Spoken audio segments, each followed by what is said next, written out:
Before we jump into our course content for today, I think it's important that we understand the basic navigation of Teams inside of the Teams desktop application. Let's start with our navigation. We'll work our way from left to right. We're going to start first with what Microsoft has labeled the left-hand rail. And this is the left-hand navigation bar that allows you to jump between different applications within Microsoft Teams. You can drag and drop the different applications depending on how you want your left rail to look. By default, it typically will always come with Activity, Chat, and Teams as the top three. But at any point, if I wanted my calendar to be up next to Activity, I can just drag and drop, and I can adjust the order of my apps on the left rail. So completely up to you if how you want to organize your left rail. Now let's talk a bit about what's available to us in the left rail, starting with the Activity tab. Now the Activity tab is where you can find all of your notifications. Whether you get notifications from Viva Insights, like this virtual commute that exists, whether a Q&A has been enabled, whether you get mentioned inside of a channel, or even if someone reacts to one of your chats. That's where you'll get all of those notifications. Also in the Activity tab, you have the ability to filter by unread notifications and by things that you are mentioned in. So if someone mentions you in a chat or in a Teams post, you'll get all of those notifications there.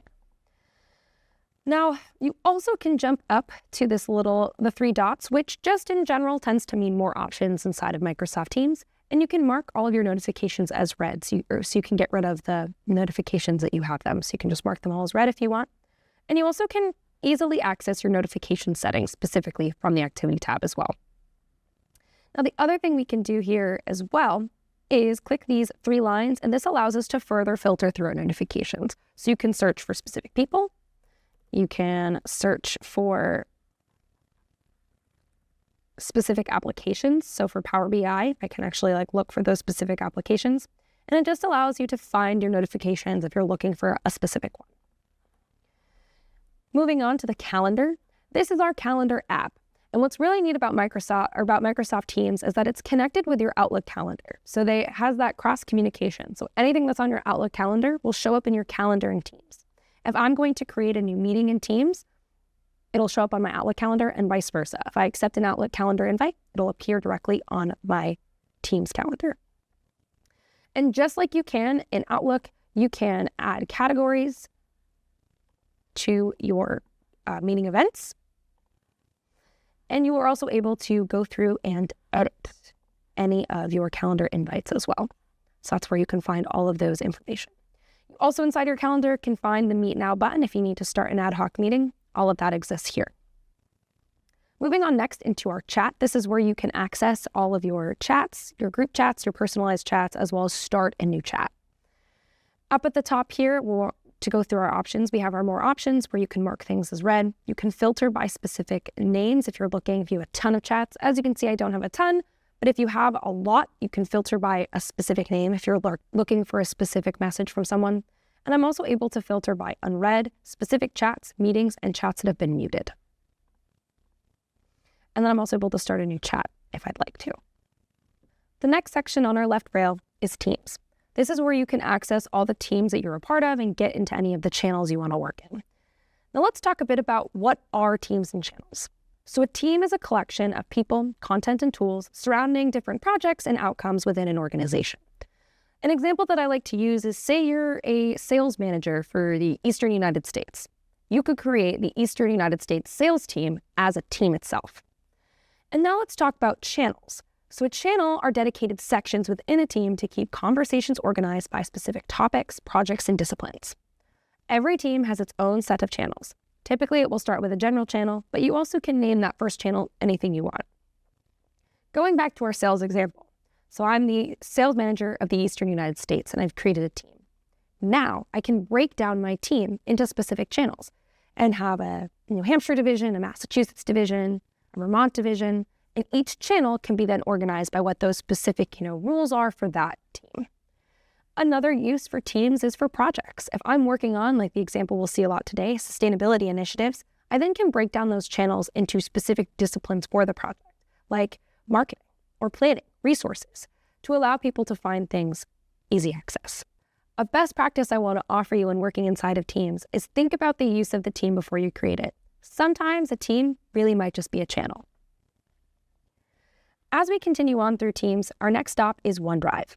We now have the ability to access OneDrive right from our Teams. So I can go in and I can see all of my files, shared files, and even browse through my favorites. Now, I have Planner and Copilot currently on my left-hand rail, and these are just extra apps that I've added to my left rail, and I've pinned there for easy access. And you can do the same thing by going to view more apps. So if you don't see Planner and you want Planner there, just go to this 3 dots option, which means more options, and you can find the app that you want to pin. So for example, say I want to have OneNote also pinned to my left rail for easy access because I tend to use OneNote a lot. Once I have it open, I'm just going to right click and I can click pin. And now OneNote will be pinned on my left rail so I can use it more often. And I can even drag and drop if I want it to be above Planner. To unpin something, you just right click on it and you can unpin. So that's pretty great there. So we also, on top of being able to add more apps, you can even search the entire app library that you have here. So if you want to add Forms, Yammer, Viva Learning, SharePoint News, you can access all of those here. There might be apps that are specifically added by your organization or even built for your organization that you then can add to your left rail. Feel free to play around and search in here to find any applications that you'd like to add to your left rail for your workflow.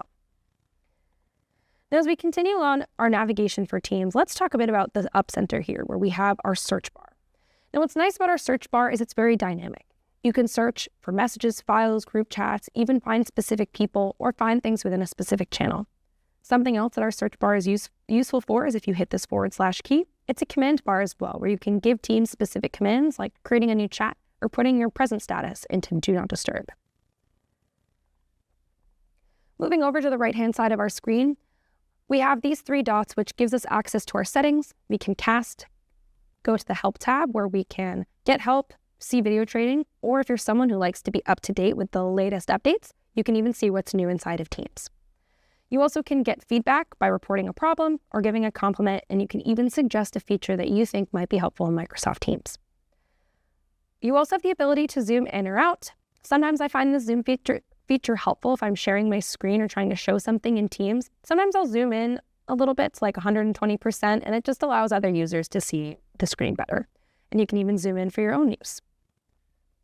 You also can find specific keyboard shortcuts. So if you're someone who likes keyboard shortcuts, you can just go to these 3 dots, go to keyboard shortcuts, and you can just get the whole list available to you.